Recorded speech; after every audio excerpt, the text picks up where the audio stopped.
حضور، جرمنی سے ایک احمدی دوست نے یہ سوال بھجوایا ہے کہ ان کے دہریہ خیالات رکھنے والے ایک پاکستانی دوست کا اعتراض کے رنگ میں یہ ان پہ سوال ہوا اور وہ جواب چاہتے ہیں کہ خلفائے راشدین میں سے 3 خلفاء کی یکے بعد دیگر شہادت سے اسلام کو شدید نقصان پہنچا اور بالآخر مسلمانوں میں تفرقہ پیدا ہو گیا.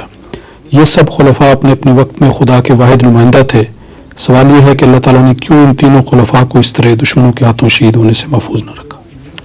کیوں نہیں رکھا؟ جی، اس سوال ایک دہریہ کو تو یہ بھی نہیں دیتا،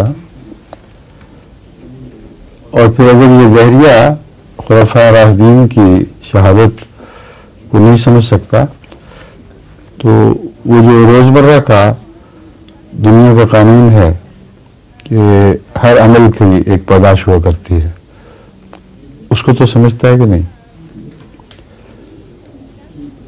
اور خدا تعالیٰ کا یہ قانون کہ جو قوم میری نعمت کی قدر نہیں کرے گی میں وہ نعمت اس سے اٹھا لوں گا، اور جو نعمت کی قدر نہیں کرے گی وہ اس کی جزا پائے گی.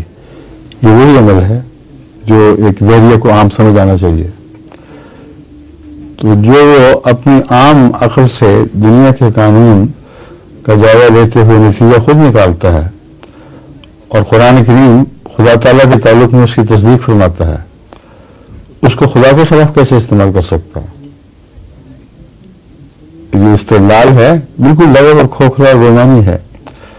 اگر خدا تعالیٰ نے یہ فرمایا ہوتا کہ دنیا میں تو میں نے یہ عمل جاری کیا ہے کہ ہر عمل کی ایک پیدائش ہوگی، اور دین میں نے یہ کیا ہے کہ جو مرضی کرو میرے دین سے تمہیں کوئی سزا نہیں ملے گی، اگر یہ قانون وہ دکھاتا اور پھر یہ جھوٹا نکلتا تو پھر دہریت کے حق میں دلیل تھی. یہ خدا تعالیٰ کے حق میں ایک دلیل ہے کہ جو عمل یہ خود دیکھ رہا ہے کہ قانون قدرت ہے، وہ اگر خدا کا پیدا کردہ ہے تو لازم تھا کہ وہ عمل دین میں بھی دکھائی دے، ورنہ خدا نہیں ہے یا 2 خدا ہیں. بس دین نے یہی عمل دکھائی دیا ہے. خدا نے ایک نعمت دی اور جن لوگوں نے اس کی قدر نہیں کی ان سے وہ نعمت اٹھا لی گئی. ٹھیک ہے؟ جی جی.